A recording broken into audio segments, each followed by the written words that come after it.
Good afternoon, everyone. Welcome to Change Making Careers in Reproductive Justice.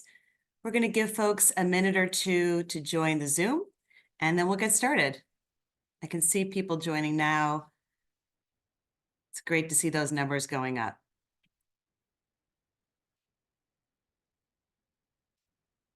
Welcome, everyone. We're going to give folks a minute to join and settle in, and then we'll get started.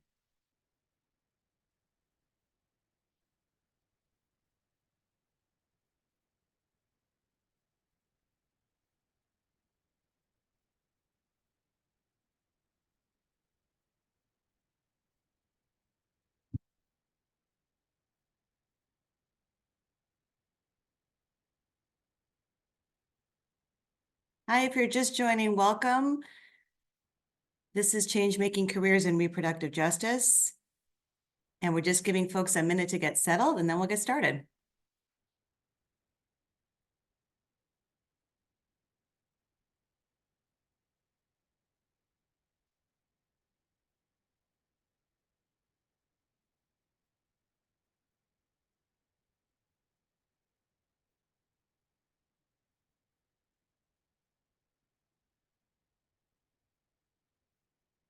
All right, everybody.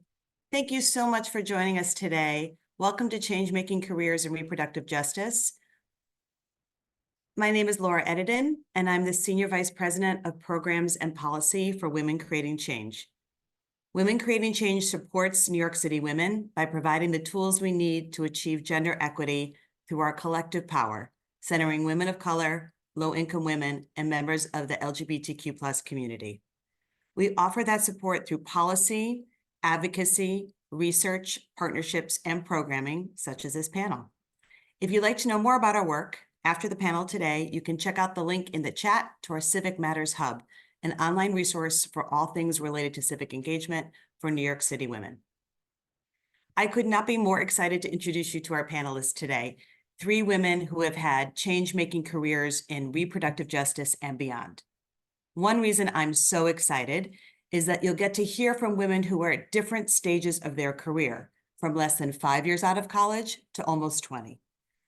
And another reason is that they have come at reproductive justice advocacy from many different avenues, be it as a lobbyist, the leader of an advocacy nonprofit, as a public health direct service provider, or from inside government.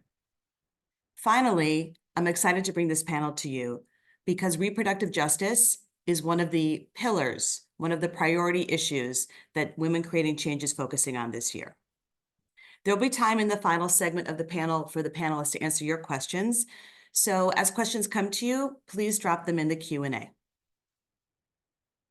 Now it's my pleasure to introduce our first panelist, Rochelle Rodney.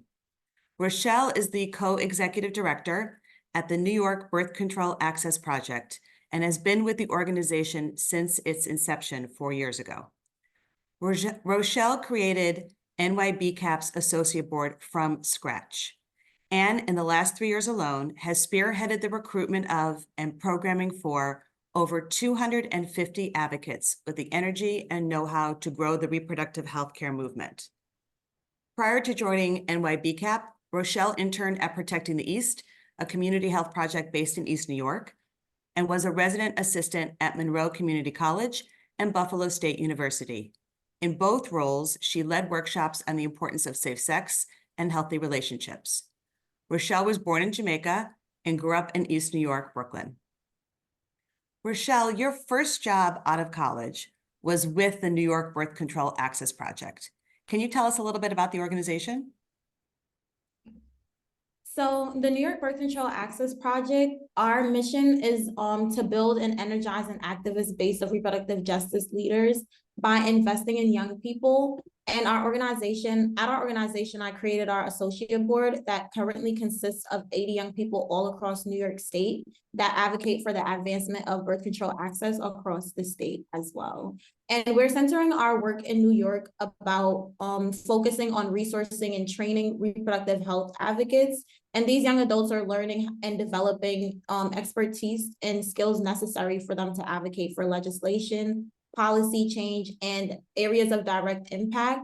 And they're taking these skills and knowledge with them into their careers and beyond. So does New York BCAP have a top priority this year in terms of legislation? Currently, the legislation that we're working on is the Campuses with Emergency Contraception Act, and that will require SUNY and CUNY campuses to place emergency contraception in a vending machine on their campus. That's amazing. And I understand that last year you also had a piece of legislation that you were championing. Can you tell us a little bit about that and what the outcome was? So last year we were working on the Birth Control Access Act, and the Birth Control Access Act allowed pharmacists to be able to prescribe birth control at the pharmacy level. And now you can walk, the governor actually just made an announcement this week. You can soon walk into your pharmacy and be able to get consulted on the pill, the patch, and the ring, and walk out with a prescription and possibly that specific type of birth control that you choose as well. So that expands access to millions of women across the state. Congratulations. Did you always aspire to work in policy and advocacy? No, I actually have been told by many of my mentors in the past or teachers in the past that policy would be the route that I went down. For instance, when I was in middle school, I took the US History Regents, and I also participated in student government. And Miss Malafronte, she kept telling me, you're going into policy, you're made for this, you'll be doing this. And also when I took a policy course in college, Miss Battelle told me, this is it, this is for you. And I didn't believe her as well. I was so focused on like direct impact and wanting to work within the community. I just at that time did not make the connection with policy and on the roots grassroots organizing. And then once I came to this organization, I realized that I can do both. And that's how I started getting into policy. So how did you get the job with NYBCAP? Because I hear you saying this wasn't the path you thought you were going to take with your career, even though people kept seeing that in you. What led you to this job? What led me to my current role was a network of different people. I first applied for, when I was in high school, I applied for a specific position and I was declined the position, but I kept in good relations with the person that didn't offer me the job. And then about 6 years later, they thought of me, and they thought about me for the opportunity that Jenna had because they knew each other. And through that continuous like communication with that person, that's what ended up coming back and just being nice to them. Even though they didn't give me the job that I wanted, just turned out to be a good thing for me. So just keeping a positive attitude and not accepting rejection harshly when I didn't get the position is what really and truly connected me to the position that I'm in today. Now, you mentioned that you imagine yourself working at the community level and providing direct services. Can you tell us a little bit about the work you did in that area before you moved over to policy and advocacy? So I started off doing underground peer-to-peer education surrounding STI and HIV prevention in East New York, Brooklyn. So I was walking around my community and having conversations with the residents about safe sex practices and how they can have better and more healthy relationships within the networks that they are currently in. So I was doing a lot of underground, walking around and doing advocacy on a grassroots level that way through peer-to-peer advocacy. And then I started leaning into conducting workshops for high school students in East New York, Brooklyn. And that's when I found my love for facilitating workshops. And now I'm continuing to do on-the-ground grassroots advocacy, but more so teaching our associate board members how to get engaged and how on-the-ground organizing and advocacy works as well. So I've just been picking up different skills, and now I'm more so implementing those skills and helping other people gain the skills that I was able to get. So in a minute, I want to talk a little bit about how the students are advocating in support of birth control access. But I would imagine that involves contact with elected officials. And I'm wondering if you had any experience in that in your background before you took this job. So I didn't have any direct experience with that. I remember around the time of Hurricane Sandy, I was doing a lot of volunteer work because I just cared about getting the community back to where it was before, or even better. And I randomly received because of the work that I was doing, I received a award from the Senator John Sampson at the time. And that's when I didn't even know what policy really meant. And it was pretty cool to see. I actually found the award the other day, and that's what reminded me that it happened. But other than that, I had no like direct relation to policy or assembly members or senators, or I don't even know what their roles consisted of. And then over time, as I got into college, that's when I started paying more attention to policy and assembly members and senators and the power that they hold.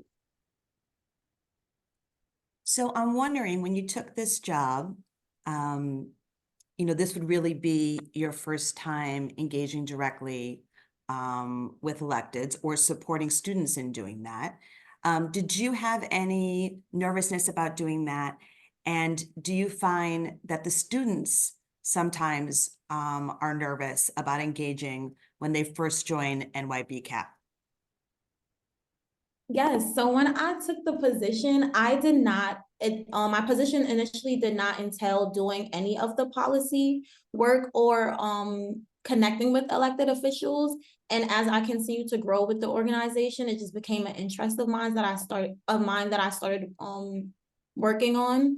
So I was definitely nervous. I had no idea what I was doing. I was just willing to learn and willing to help other people get to where I was getting to, with the understanding that I'm learning, and I was very transparent with them that I was learning at the time, just as they were. And I think that made it more receptible for them, because they saw that if I'm trying and I'm trying to learn and I am learning the things and I am able to make a change, that they themselves, being in a position like mine where they're scared and they don't know what they're doing, they're kind of like leaning on me as a leader to like help direct them into like the things that I'm learning. So I think that I was definitely nervous. Our associate board members, when they're going into those legislative meetings, generally they go in and they're nervous. They're like, I don't know what I'll say. And then by the time they come out of those meetings, they're extremely excited. And I see one of them shaking their head right now. They're extremely excited, and they're telling us like, I didn't know that they were going to have a cat in their office. I didn't know that they were going to care about the fact that I go to this school or that school, and how much being a constituent means to the assembly member or senator that they meet. So generally they are very nervous, but then by the time they come back from those meetings and they debrief with us, they're excited and they want to do another meeting, and they ask if they can do partner with other advocates to do more meetings throughout the day. And I think what you said is so important, that you said you were really upfront about the fact that there were things you didn't know, but that you were open to learning them. And it sounds like that was one strategy to manage, trying something new and being a little nervous about it. Yeah. I'm curious, can you share a little bit about how the students are advocating with the legislators? Like, what does the preparation look like? And then what does it actually look like when they're going and meeting with legislators?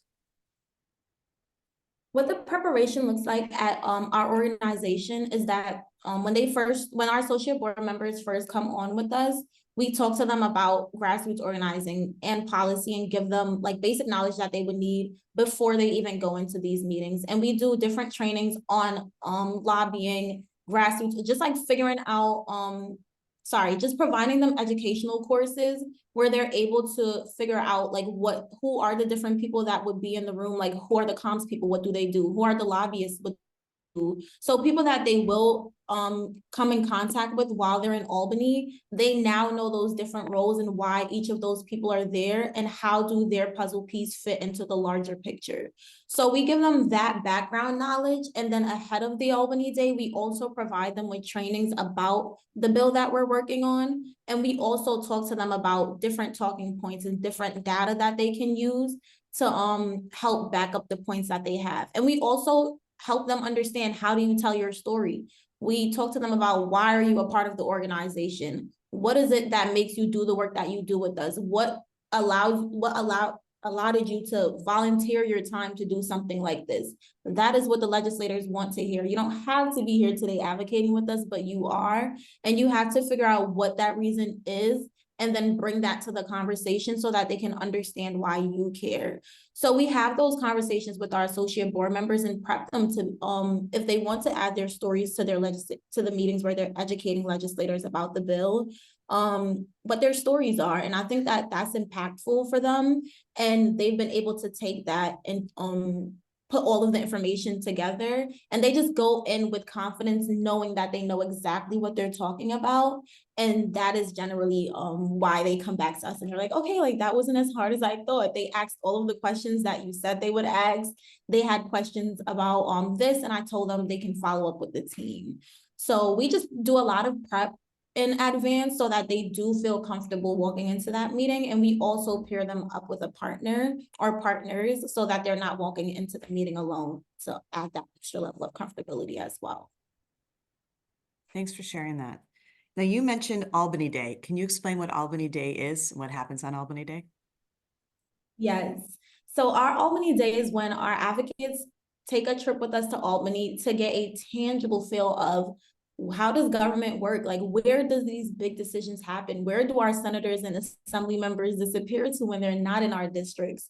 They get to tour the Capitol, they get to learn about the building, the history, and they get to also educate legislators about the bill that they're working on at a grassroots level as well. So an Albany Day looks like taking the train. We usually take Amtrak to Albany from all across the state. And then we sit and then we meet in the morning time, and then they all have a schedule of when they're meeting with their specific legislators. And then they just pop into different meetings, and we have specific times throughout the day where they'll be able to do the Capitol tour. They get to go to the room that the assembly members meet or the senators meet. But we also have a kind of like a fireside chat each time where we bring in a legislator or a person that has ran for office, who has won, who has possibly lost, and we bring them in, and then we have conversations with them about what did it feel like, what advice do they have for our young people, so that adds like an extra incentive of educational opportunity for our young people as well. And then we have dinner with our young people that are going like back to New York City or really far, and then we go home. That sounds like a really impactful day. It actually also sounds fun. And I want to give a shout out. I know that you work primarily with CUNY and SUNY students, and so it's extra special that we're here today at CUNY. Thank you so much, Rochelle. I'm going to turn now to Thamar Ferdinand, who is the Executive Director of the New York City Council Women's Caucus. Thamar began her career in public health at the Brooklyn, Queens, Long Island Area Health Education Center, joining the organization while still a college student and serving for several years after graduation. She then developed expertise in the institutional side of public health during her tenure at Kings County Hospital Center. During this time, she also became a birth worker, a role she'll talk more about in a moment, and she continued providing pre- and postpartum care and patient advocacy for several years before moving into her current role in city government. Thamar grew up in Brooklyn. Thamar, you had a long career in public health before you became the executive director of the New York City Council Women's Caucus. What drew you to work in public health? Hi everyone. I think that I there were two things. My mom always asked me, what do I want to be when I grow up? And I told her I like business, but I really like health, but I don't want to be a doctor. You know, I'm Caribbean. I don't want to be a nurse. And you know, she said, well, if you want to work with people, then work with people. Just figure out what you want to do. And I kind of just melded those two together the best that I could as a teenager. And I started working in hospitals. And I was working in hospitals that were in underserved communities. And I began to see the injustices, the food injustices, the health injustices in our communities. And then it kind of broadened me to public health. And I guess that's how I got my start and my love for public health. Mm-hmm. And that's very interesting to me that you were making connections between what you were seeing in terms of other injustices and how it intersected with public health. Right. Can you talk a little bit about that and how you saw those connections? Yeah, so I think I could skip to the birth work because I really saw it as I became a birth worker. But even in my personal life and becoming a mother and becoming, just an adult, and you're realizing, oh my gosh, I have to survive after college. And I began to see the injustices when I began my road to becoming a birth worker. And a birth worker is just another word for doula, but it encompasses just about every part of that process in a pregnant person's journey, right? And one thing I saw was I was working with a lot of pregnant people that weren't, that the services were free to them, right? So they couldn't afford to hire, a luxury doula services or what have you. So I'm working with this community. I'm working in Red Hook. I'm working in East Flatbush. I'm working in these neighborhoods where we have young women, older women that need support. Like you can't be, when you're pregnant, you realize that you need good health care, right? Because once you have good health insurance, you have access to better care, quality care. Once one thing they ask you about when you're pregnant is, hey, how's your nutrition? But we don't know how your nutrition is, especially if there's so much food injustice, right? The fruits and vegetables aren't accessible in certain neighborhoods. Then there's housing. You had people that were that couldn't secure housing, that were in shelters, that were and it wasn't so much on their part, it's just the way the system was. And you begin to see these injustices and how they affect your life and your health. And you realize it's not just about healthy eating or waking up and going to work. It's understanding that everyone doesn't have access and equitable access to everything that you need to have a positive lifestyle. So that sounds like incredibly rewarding work. And at some point, you decided to leave birth work and take this role that brought you into city government. Can you talk a little bit about that decision? Yeah, so I didn't leave birth work. I don't think I could ever. It is who I am. I can't leave birth work. Um, So tied to the birth work, one thing I learned, and I'll say the name of the organization where I first took my doula training was with Ancient Song Doula Services. And Chanel didn't just teach us to be doula, she taught us to be advocates. And that's when I took on this role kind of in my heart and in my head that I'm not just a doula, I am an advocate. And I am literally, helping women and advocating for women on all aspects. To have a chance, to have a fair chance at just living a joyful and pursuing happiness, a joyful life. So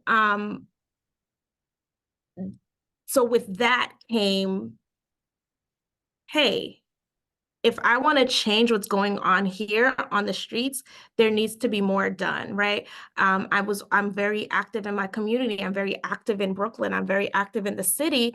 And that's because I understand that policy changes things. It takes a while, but policy does change things. If we want to see change in our community, we have to go to our local elected officials. We have to talk to our state officials.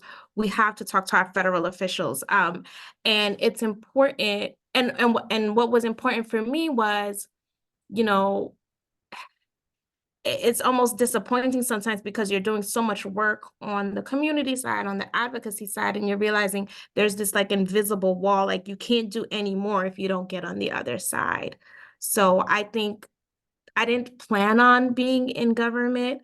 I had no dream, no nothing. I was fine in healthcare. I was fine being a birth worker, but it just went so well. It's literally what I say. It's come full circle, because they all work together. Like we cannot make significant change without all parts of the system working together. Thank you for sharing that. Was there, a precipitating event, something that really made you feel like, okay, I've been working in the area of direct services and, bumping up against the ways in which our government is falling short. Was there something in particular that happened that made you decide, okay, I want to go on the inside and try and advocate and affect change from there?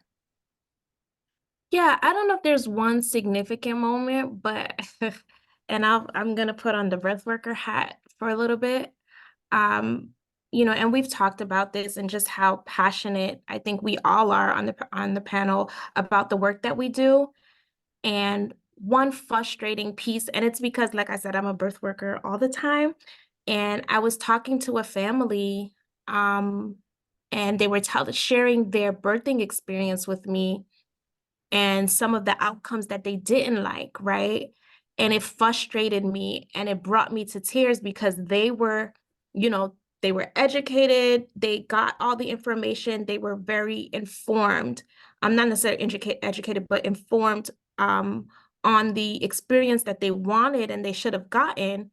And then me being a government employee and understanding how government works, from my end, I understood how important my role now in government is because the things that I pushed my elected officials to vote for, the pieces of legislation, the bills that have passed directly affected that family. You know what I mean? So like, yes, their experience wasn't that great, but if it had not been for like um council passing legislation around awareness and education last year or in the past 2-3 years, they wouldn't have gotten that information.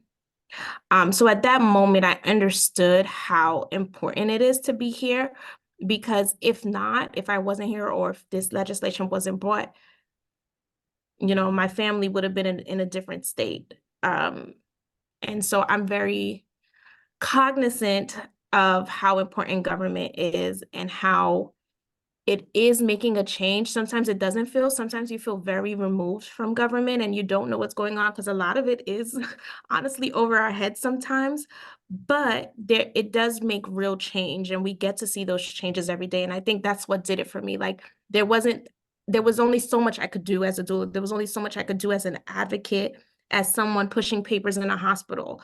But once I got here, although I'm not an elected official, I get to push my council members, my co-chairs, and make them understand what's going on in the ground, because that's another thing.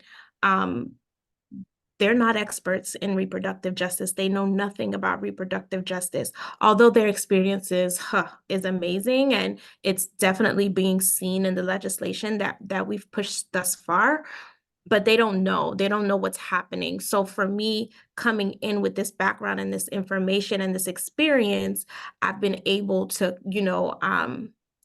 help them craft better initiatives, help them craft better legislation that supports reproductive justice outcomes, positive reproductive justice outcomes.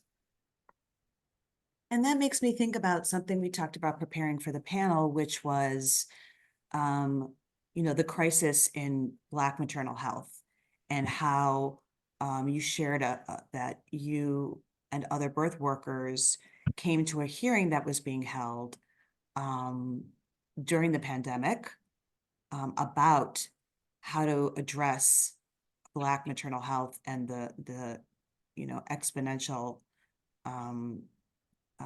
numbers of women who were dying, well out of proportion to the representation of the population. Can you talk a little bit about that hearing and that issue in particular? Yeah, so a little bit. So the city council holds hearings. Like when they come up with a bill, they have to hold a hearing, so that one, they want to hear from agencies, they want to hear from New Yorkers, they want to hear from advocates and organizations. Like, is this a good bill? What is the issue? Or they want to learn, or if it's like an oversight hearing where they just want to learn about a topic and understand what's going on. So I believe it was December 2020, they held a hearing on Black maternal health. And that was at least 6 hours. It was virtual. I mean, it was 2020, it was virtual. And it was so powerful and so moving because they did not understand and they did not know what was going on in our healthcare system when it came to Black women.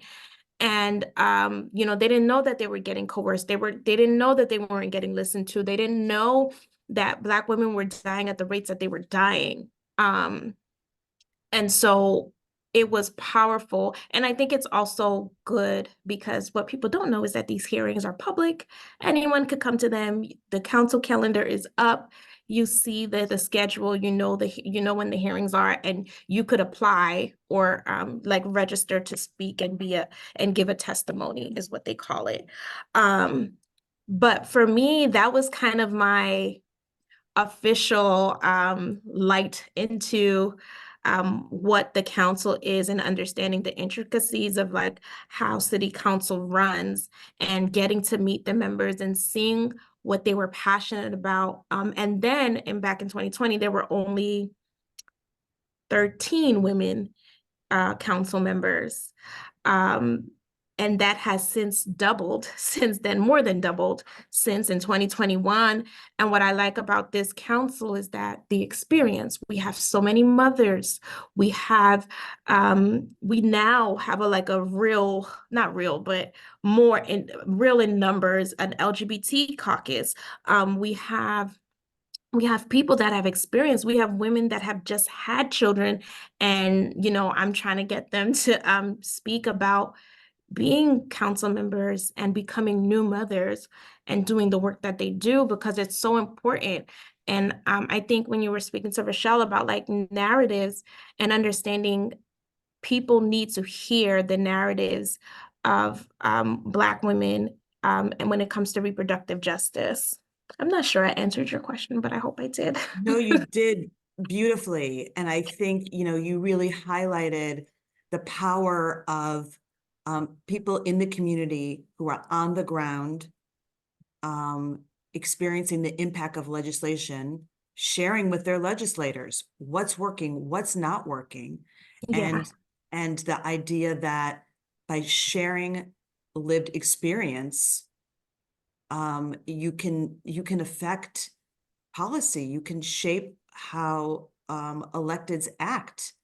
And I know you did. Thank you so much for sharing that, because when we talked about it before, to me, that was just an incredible experience that made a change because so many birth workers came forward and talked about their experience. Yeah. Thank you so much, Thamar. No problem. Now it's my pleasure to introduce my colleague, Nayala Amaru, who is the Vice President of Policy, Advocacy, and Government Relations at Women Creating Change. Nayala is an advocacy and policy strategist with more than 20 years of driving social impact in both government and the nonprofit sector. Among the many roles which have earned her national recognition are as policy advisor to Kasim Reed, the former mayor of her hometown of Atlanta, legislative aide to U.S. Congressman John Lewis, and executive director of the New York City Council's Black, Latino, and Asian Caucus. In addition to her civic leadership, Nayala is a distinguished U.S. Army veteran and was awarded the Army Commendation Medal for exemplary service in Iraq. She is also a regular contributor to the award-winning podcast and blog, Brown Girls Guide to Politics. Nayala, I'm so glad to be talking with you today.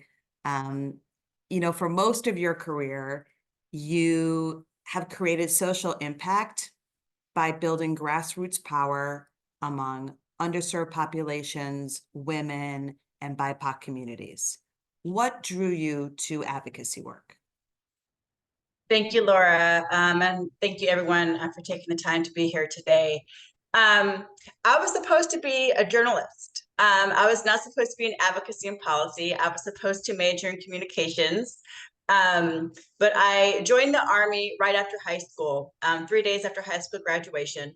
I was an ammunition specialist, so I was one of 4 women who worked with over 200 men. And I learned very quickly the consequences of not having any official power. And I'm really proud of what I was able to accomplish and learn about myself, learn about life during my time in the military. But it fundamentally shifted what I understood my life mission to be. And so when I returned from Iraq, I really leaned into my new mission, which was and remains essentially to create and expand opportunities through grassroots movements and government to empower people, using public policy as my chosen tool. And really just, I think, living into that mission, recognizing it, and able to build a career going back and forth between nonprofits, issue campaigns, electoral campaigns, government itself, really understanding in a very nuanced way the process of politics and policy, and most importantly, the foundational role that advocacy driven by everyday people who are mostly impacted by the policies and budgets that government decides on, how fundamental that is to really trying to build a more inclusive democracy, and really to empower in a way that impacts and changes the material conditions of people's lives. So my advocacy seed, my origin story, if you will, really begins in my experiences early on in my career, and really wanting to use my time and my talent to empower people in different roles throughout advocacy. Thanks for sharing that. I mean, I sit right next to you, and I learned something new today. I had no idea that before going into the military, you aspired to be a journalist. That's really interesting. So, we've been talking about working at the grassroots level, but early in your career, you were a lobbyist. You did that for 2 years for Planned Parenthood. How did you come to have that job? Question. So I was at the time, I returned to my hometown after I graduated from my undergrad in Texas, moved back home, and was pursuing my master's of public policy degree, working, paying the bills, and as an outlet to find community. I was really engaged in Young Democrats of Atlanta. And they had different committees that you could participate on, and I was part of the public policy committee. And so we would go to the state legislature and advocate for different issues as citizen activists. And over time, I learned the issues, met the players, met the decision makers, had relationships that were solid and good, and the opportunity opened up. And it just kind of fell in my lap. The one thing that I've reflected upon recently in preparing for this conversation was it's a little bit unusual for someone to be a lobbyist at the beginning of their career. Usually you build the relationships first throughout different jobs you have in your career, and then you become a lobbyist. And I just kind of did it a little bit backwards. But again, that was because as just as an informed, engaged citizen being involved in different activities, I was able to build those relationships outside of my, I guess, the traditional 9 to 5, if you will, which led me to position a little bit earlier rather than later, which is a little bit unusual if you decide to go the government relations track when it comes to issue advocacy. Well, that's so interesting, because that's something that all three of you have in common, that there was work you were doing in your community because it was, authentic to who you were. It was important to you to be involved in your community and be able to affect change in your community just as a citizen. And yet it led to professional opportunities. So I think that's one of the takeaways for me from our conversation today. So thanks for that. For folks who don't know, what is the day-to-day job of a lobbyist? I love that question. And number one, being a lobbyist is not simplified to cutting nefarious deals in the back room of a smoke-filled steakhouse. I just want to start off with that. I think when people think about lobbying, they think about, a hired gun who does the dirty work. And that's not true. That makes for good political TV shows, and that can happen, but by and far, lobbying is a constitutional right for a group to petition the government, right? And so I take a lot of pride in that work of, having the responsibility and the privilege to be able to provide access for groups, communities, and people that don't have the access that I do, but using my sphere of influence by making introductions, helping to broker and facilitate meetings so that advocates can talk about the issues that are impacting them that may not otherwise have that opportunity. So the short version is lobbying equates to a lot of meetings, right? But it's more than that, right? The day-to-day, if you look at my calendar, it's meetings, meetings, meetings. But meetings is about information sharing. Meeting entails reframing narratives. Meeting is about identifying opportunities for collaboration, being able to identify points of conflict and having conversations on how we can come to a point in terms of legislation, bill drafting, advocacy strategies of how we can have collaborative partners in government. And then after the meeting, decide what we need to do if they're not the most collaborative partner in government. But that's the power of advocacy and its relationship to being a lobbyist, right? Yes, we have a lot of meetings in its most simple form, but really being able to understand the purpose behind those meetings and the responsibility as a lobbyist, particularly for those of us who are driven by the values in our work, which is oftentimes the nonprofit spaces, which has been the space that I've always lobbied in.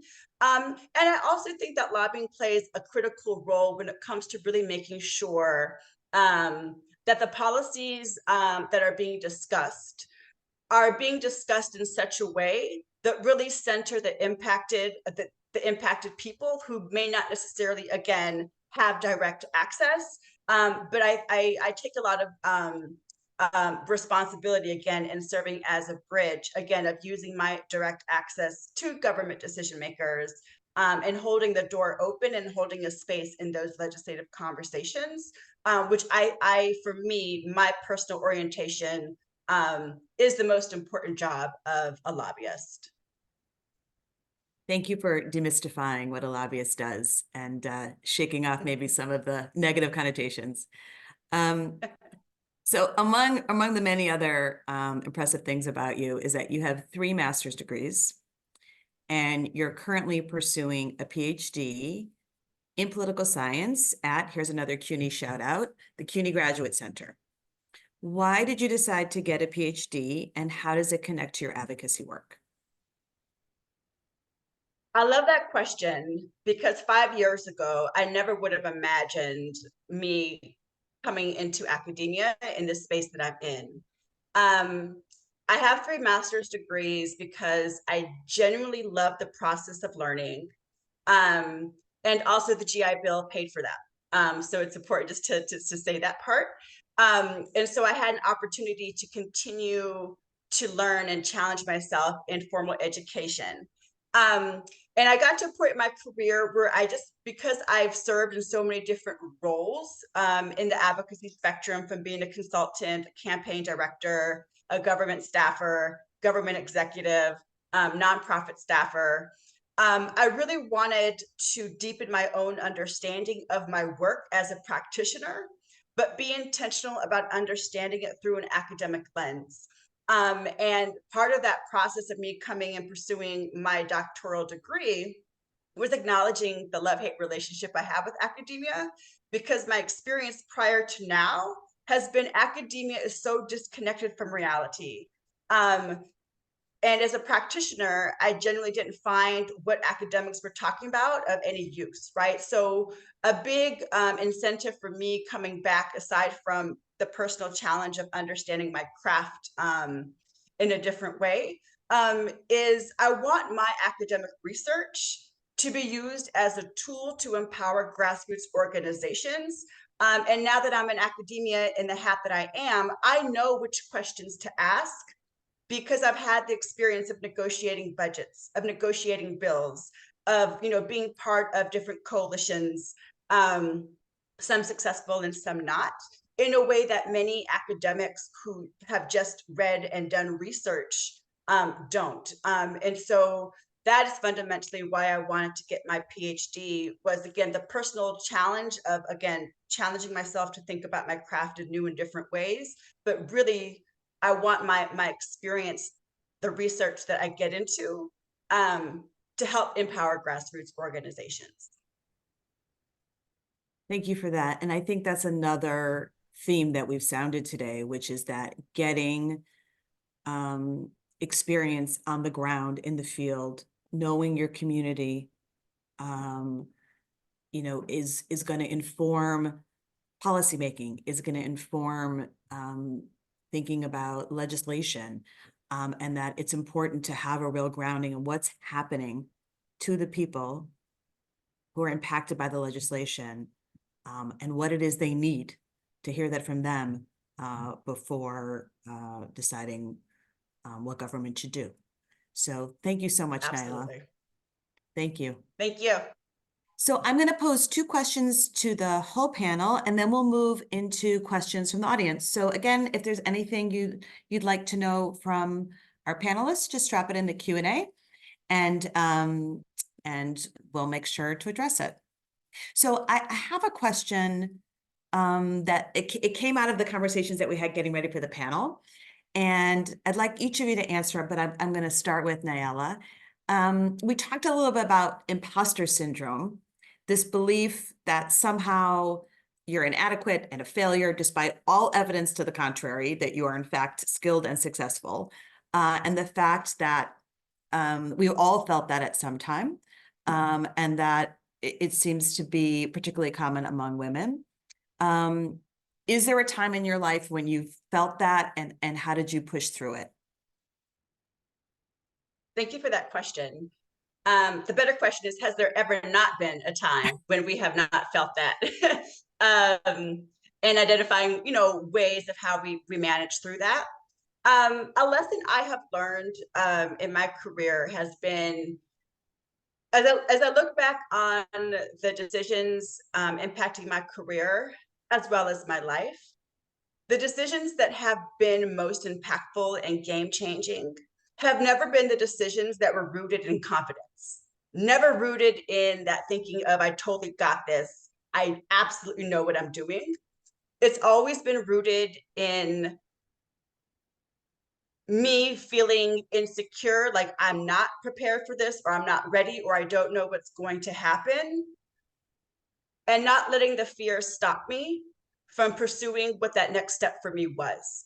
Because if I just stayed in a place of confidence, I would still have the same job title I had 20 years ago, right? And so I think for me, the imposter syndrome, I think recognizing that it is there, and through societal structures and, you know, just our lived experiences, we are taught that we are not good enough, or we're too much of this, not enough of that. Acknowledging that it exists and moving on and continuing to do the work that we are called to do. And another lesson I learned that I recently shared with my mentees, one of my mentees was, I fell into, I think maybe the credential chasing. You know, we live in systems and a society that loves credentials. You need credential for this, you need a credential for that. And the more credentials you have, the more that you're perceived to be competent and prepared for this role. I think that sometimes credentials can be a form of gatekeeping, right? Intentionally designed to exclude different experiences, different perspectives into certain professions and into certain spaces, right? And I have all the credentials, right? You know, and historically, I maybe leaned into them, if I'm being honest, as tools of validation. Whereas now I'm in a place in my career where I could have 5 PhDs and there will still be people who question my competence, who still question my ability to do the work that I have a track record of for over 2 decades. So I will share that in terms of imposter syndrome. From my experience, you never get over it, but you do find ways to manage it and to recognize that when it happens, and to find techniques and ways to recognize that this is your story, and there's value in how you want to write the chapter that you have the power alone to write, and how you want to show up in the world, regardless of people's expectations based off of buckets that they want to put you into. Thank you so much. Tamar, anything you'd like to add on an imposter syndrome? Yeah, so everyone deals with imposter syndrome. The person that you're about to have a meeting with, that you're worried about, that you don't think you're good enough for, they're probably sitting across from you thinking the same thing or have thought the same thing. So, and that's just something that I've been reminded of. Like we all don't know what we're doing, and it's a reminder for me because it helps me to keep moving forward. Like, everyone has that thorn, like something that they're dealing with, that they feel like they're not adequate enough, but it's all right. And I think we spoke when preparing for the panel, for me at least, and I don't know if it's the woman in me, we're so solution oriented, so strategic, even in our what seems to be our fault, we're trying to advance and be better. And I said, like, so for me, I came over to government coming from what feels like the other side and not knowing anything. I thought the political science courses I took, and don't get me wrong, like I'm very active in my community, and I before I got here, I was very engaged with my local officials and just knew how council and government runs, but I didn't know what I didn't know. And even now, 3 years, as I celebrate 3 years of being in council this week, I've learned so much more. And when I got here, I was just like, and still, I just came from a meeting right before this, and it was like my name was on the table, and I was like, oh my God. And for me, it's like, ask for help. Like, if you don't know something, if that imposter syndrome, if there's a piece of it that does make sense, like I really don't know, ask somebody, ask someone you can trust, and just ask for help. Ask about, the context. There were so many emails I sent when I first got here. Hey, could you tell me what this means? And everyone here, especially advocates, they start talking in ABC this and BCF that. I was like, I don't know any of these things. And so that really helped. Just asking questions and being, transparent, really helped with me, and is still helping me overcome that imposter syndrome. Thanks so much. And I'm definitely guilty of that, a lot of abbreviations. So I think it's important to just acknowledge when you don't know something, and ask someone you trust for help. I mean, that's something you shared in our prep, and I appreciate you bringing that out today. Rochelle, anything you'd like to add on imposter syndrome? Yes, I think that they just did a very good like everyone just spoke about the perspective of, like, when you don't feel qualified or for the work. But I also relate to that, but I also have been thinking about lately, because generally when I walk into a room and they hear that and people like hear that I'm the executive director, it's always like a wow and like a shock factor, and like I've just been getting used to that now, to like know that that's coming next. But with that being said as well, I think that a lot of, to be transparent, my imposter syndrome comes from the flip side. And it's like walking into rooms where I do feel qualified. However, knowing that the person that I'm meeting with feels as though I'm possibly incompetent or unqualified for the position, and knowing how to navigate those conversations, and like not necessarily trying to prove myself to be qualified, but recognizing that that is something that they have to deal with on their end, and it's not something for me to correct. So I think a lot of my imposter syndrome generally stems from knowing that I'll be getting that reaction, or like knowing that they are like people are like sometimes like trying to like test to see what you know, and learning how to navigate that, and moving around that. So I think that's a lot of what I'm currently dealing with, but I definitely have been on the other side as well. And how do you navigate that?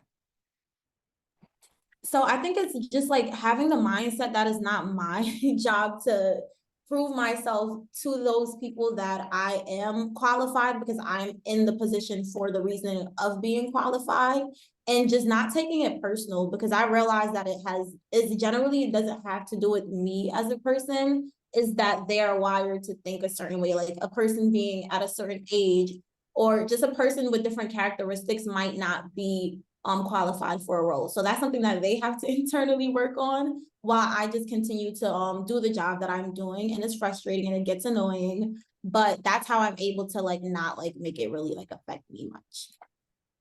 Thanks so much. So one more question for the group.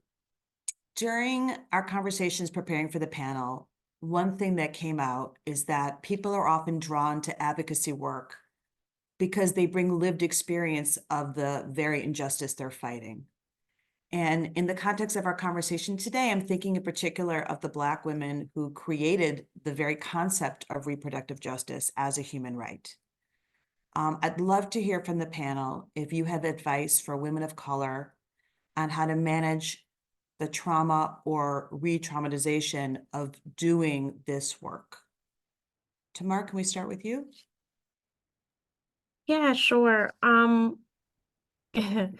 This question is really, really, tugs at my heart because the re-traumatization, and I'll never forget, I'll give a couple of experiences, but one of them being, I wasn't a doula. This was my friend's birth. Well, yeah, I was her doula, but she was my friend.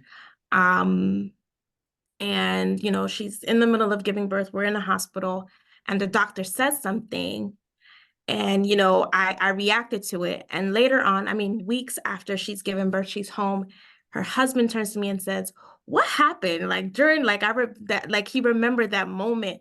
And I was just like, yeah, I didn't, like, no one else saw how like horrible and how coercive the doctor was at that moment.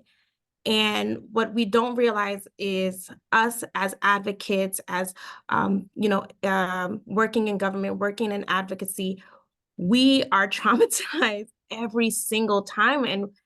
And since my experience has been to do a couple of things, and one of them being community. Like I cannot do this work, whether on the advocacy side or policy side. Like I cannot do this work on either side without community, without people both in policy that understand, that you can debrief with. I remember I went to a birth and I called an old doula friend of mine and I said, "Girl, I need to vent. I need to debrief. I need to talk about this in therapy." Because I love this work and I love it, and I will never stop doing it. But we need safe spaces where we have community, where we can talk. And the second is just self-care, really basic, really simple. After a birth, after a long day at work, or if I'm at meetings after meetings after meetings, you better believe I'm gonna have my favorite meal. But it's as simple as that, because again, this is public service and public service doesn't pay all that well. So we can't, stop and quit and go on lavish vacations every 2 weeks. But what we can do is find special moments and have boundaries. And that's the last, and having boundaries and understanding, we can't do everything. I just turned down a speaking engagement on Saturday because I was like, that's family time. I can't do it. And have I done it in the past? Yes. Will I do it all the time? No. And I really feel like my purpose here at Council is to help my colleagues and my coworkers navigate, just building these boundaries and helping them, because we are burnt out. And it comes from a place of not because we hate our jobs, it's because we love our jobs so much and we love the work, the content of our work so much. But when it comes to public service, when it comes to reproductive justice, there's just this overwhelming need of resource and support that we feel like we have to pour out. So, really helping and holding my colleagues accountable to taking time to pouring back into themselves, whatever that looks like. Thank you so Sometimes much. like drinks after work, but Yeah. Thanks for sharing that. And I really heard you talking about boundaries, and really that kind of goes back to what Rochelle was saying about when she walks into a room and she knows that she's, completely qualified to be there. But other people treat her like she's not. That's drawing a boundary too. So that's definitely a thread through our conversation today. Thanks so much. Nayela, anything you'd like to add on this topic? I would just snaps to what Thamar said in terms of the importance of community and boundaries. One, in terms of community, find your people. This work is hard. And I think especially as women of color, we are conditioned to show up with our armor on.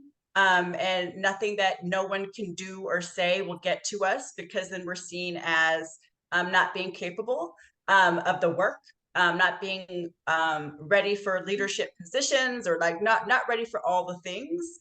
And to find those safe spaces to fall apart, right? Of like who your people are that you can lean into and call them. And I've had made many of those calls throughout my career, and I have received many of those calls and conversations, right? Of when you're going through it, when you have your community to help hold you, so that you can take the rest that you need, it can make all the difference in terms of just managing the trauma. And the other thing I think is important when we're talking about boundaries, yes, establish them, but two, ladies and allies who may be in the meeting, honor them, right? I have made throughout my career, oh, I'm not going to do this anymore, or I'm going to do that, or I'm not going to tolerate this anymore. But because I love the work that I do, I tolerate a lot of unnecessary things that take its weight in terms of the psychological, spiritual, emotional, and physical impact it has on me. Because I named the boundary, but I did not honor myself enough to hold myself accountable to that boundary, because I justified, I love this work so much. The work is the work, right? And it's going to be there. And you can choose to traumatize yourself because you love what you do, or you can choose to love yourself and the work, but love yourself just as much, and recognize that you need to take the time to heal and to restore and recalibrate, so that you can come back in a different time or in a different way, to do the work in a different way if need be. So yes to community, the people who will love you and hold you up and see you when the rest of the world does not. And two, honor the boundaries, don't just establish them. Thank you. Rochelle, anything you'd like to add? I don't know how to follow up after all of those. Everything that I was thinking was said from both of you. I 100% agree. Taking that time, community was the first thing that came to mind. I have my friends that I always call, and they call me as well, as was mentioned before, for like those times when you really need to debrief, or like you have like a conflict. It's important to have professional friends that are able to give you professional advice on how to navigate certain situations. So you do not want to call the friend that's like, and just run away from the issue. You want to call the friend that would let you tell you sleep on it. How about we have this conversation when you're feeling better, or like feeling like you like had some time to process, and you don't want to like run to the people that immediately are like giving you negative advice. So I think that is extremely important to definitely honor your boundaries. One thing that I definitely do here, and maybe Jasmine, I see Jasmine on the call. We had a moment where I was talking to her about this about a year ago. One thing that I don't do is I do not work on the weekends. So the weekends are specifically my personal time to handle like family duties and to run errands that I can't during the week, and to actually like have time to do like personal stuff.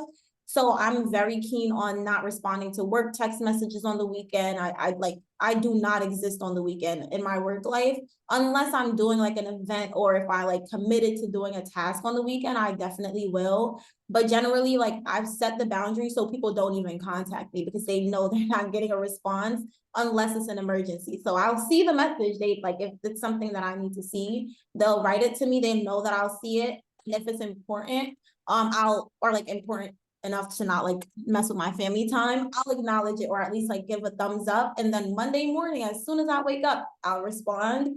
But I truly do honor like boundaries like that. And it did take me a while to get there as well. And even during my first year of like doing this work, I don't know why I felt as though it's like, I was like, I have to be on the go. I have to kind of like prove that I can do all of these things and I can like come with my armor ready. And I was like, I'm not taking any breaks. I need to make sure that I'm doing a really good job at what I'm doing so that I can continue doing the work. And then over time, I had to change my mindset and recognize like, that's not the way to do it, because that's how you'll like eventually get burnt out. So everything that everyone else said, taking that time to build a community, a professional community that you can go to when you're having like those moments, and then also respecting your boundaries and taking that time off when you need it, because you cannot continue to show up like glass half empty and expect to get like the same results from your advocates and the people that you're working with. So everything that was said, I completely recognize. Thanks so much, Rochelle. So I just looked at the questions that came in, and I really think we covered them in your answers. So I'm gonna, in our last 5 minutes here, I'm gonna turn to each panelist and ask if there's a call to action, something that you want to share with CUNY or ask them to do. Rochelle, let's start with you. So if people that are involved in SUNY CUNY or young people want to get involved in our associate board, our fall 2024 associate board application is now open. So we will be doing interviews in the summertime and talking about what our priorities are for the fall. And we also have an online petition that you can sign if you want to see campuses with emergency contraception placed in vending machines on your college campus. We have an online petition on our website as well that you all can sign. And Thanks. Also follow us at BCAP on all platforms. Thanks so much, Rochelle. And you can look in the chat, and we dropped all those links there. Thamar, anything you'd like to encourage or ask for? Yeah, one or two things. The first thing being is that the Women's Caucus, we are looking for an intern. The link has everything you'd probably have questions for. We're looking for just a positive, it can be undergrad or grad, but we're looking for 1 or 2 interns. So feel free to apply. You'll email your applications directly to me. And I just encourage everyone to get a mentor if you don't have one. All right, thank you. Check the chat for how to reach Thamar. And Nayela, in the final minute here before we wrap up, what is your call to action? My call to action would be in 2 parts. One, through the policy legislative lens. Know who your state and city representatives are and federal representatives are, just generally speaking, and have a general idea where they sit with you personally in terms of the issues. And then 2, I love this exercise because it's changed for me throughout the years, but think about what power means to you, right? How you can be a part of building it in a way that helps change the conditions and improve the conditions for you, your family, and your community. Thanks so much. I want to thank all of you, Nayela, Thamar, and Rochelle, for sharing your experience and your wisdom, and also thank CUNY for inviting us today. If you'd like to attend Women Creating Change events in the future, please visit our Civic Matters Hub. The link is in the chat. If you register there, you'll be added to our mailing list. Thanks so much for attending. Have a great day. Thank you, ladies. You're welcome. And remember, you are all invited tomorrow. I'll host us for our closing ceremony. It's Okay. gonna be a wonderful reception, so everyone is invited. You can RSVP using the link in the chat. Okay. Thank you. Bye. Thank you. Tamar, she's gone.